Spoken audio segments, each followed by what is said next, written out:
नमस्कार, MP news cast में आपका स्वागत है। मैं हूं आपके साथ दीप्ति भटनागर। आइए शुरुआत करते हैं दिन भर की कुछ खास खबरों के साथ। गोल बाजार रामलीला मैदान कटनी में प्रस्तावित ऑडिटोरियम का रामलीला कमेटी ने जताया विरोध। रामलीला मैदान में चहुओं और अवैध कब्जे हटाने रखी मांग। गोल बाजार रामलीला मैदान में चहुआ कब्जा हो गया है। अतिक्रमण की वजह से रामलीला मैदान का अस्तित्व खतरे में नजर आ रहा है। रामलीला मंच के दाईं तरफ राम दरबार की स्थापना करते हुए करीब 2000 वर्ग फुट जमीन पर अवैध रूप से कब्जा कर लिया गया है। यहां नगर निगम द्वारा 2 करोड़ रुपए की लागत से ऑडिटोरियम निर्माण की योजना तैयार की गई है, जिससे आने वाले समय रामलीला मंचन के आयोजन पर संकट मंडरा रहा है। यह आरोप गोल बाजार रामलीला कमेटी ने पत्रकार वार्ता में लगाते हुए शासन प्रशासन से तत्काल कार्यवाही की मांग की है। कमेटी के प्रमुख पदाधिकारी एडवोकेट भरत अग्रवाल ने बताया कि गोल बाजार रामलीला मैदान में वर्ष 1884 से रामलीला का सफल मंचन होता आ रहा है। शहर की सबसे पुरानी रामलीला कमेटी द्वारा हर साल सफलतापूर्वक रामलीला का मंचन किया जा रहा है। इस साल भी 25 सितंबर से रामलीला का मंचन किया जाएगा। समाज सेवी रवि खरे ने बताया कि इसके करीब 1 सप्ताह पहले भूमि पूजन किया जाएगा, लेकिन विडंबना है कि अभी तक रामलीला मैदान में व्याप्त अतिक्रमण को हटाने की कार्यवाही नहीं की गई है, जबकि मैदान में चारों तरफ अवैध कब्जा हो गया है। कतिपय लोगों ने यहां राम दरबार की स्थापना कर दी है। रात के समय मैदान असामाजिक तत्वों का अड्डा बन जाता है। पत्रकार वार्ता में समाज सेवी राकेश अग्रवाल, रवि खरे, शरद अग्रवाल, अभिषेक अग्रवाल सहित अन्य पदाधिकारी उपस्थित रहे।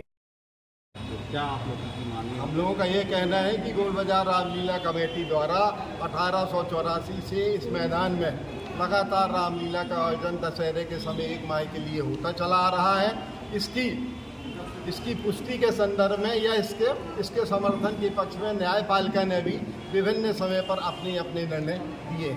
स्वतः कारपोरेशन ने और नगर पालिक निगम ने भी ये कहा है कि इस मैदान को जनहित में सभी प्रकार के कार्यक्रमों के लिए अतिक्रमण मुक्त रखा जाना आवश्यक है। उसके बाद भी नगर पालिक निगम पता नहीं किन कुंठा के कारण जो यहाँ ऑडिटोरियम के निर्माण की योजना बना रही है, जबकि ऑडिटोरियम में 250-300 लोगों के बैठने की व्यवस्था होगी, जबकि जो रामलीला के जो दर्शक कम से कम 1000 आते हैं और अंतिम दिनों में दशहरे के समय 3-4 दिनों में लगभग हजारों आदमी ये रामलीला को देखने आता है। और ऑडिटोरियम यदि बनेगा तो उसको भी देखने आता है। तो आप स्वतः कल्पना करिए कि क्या 250-300 की कैपेसिटी वाला जो ऑडिटोरियम में जहाँ दर्शक बैठे हैं, क्या 10,000 लोगों को बैठाने की व्यवस्था कर पाएगा।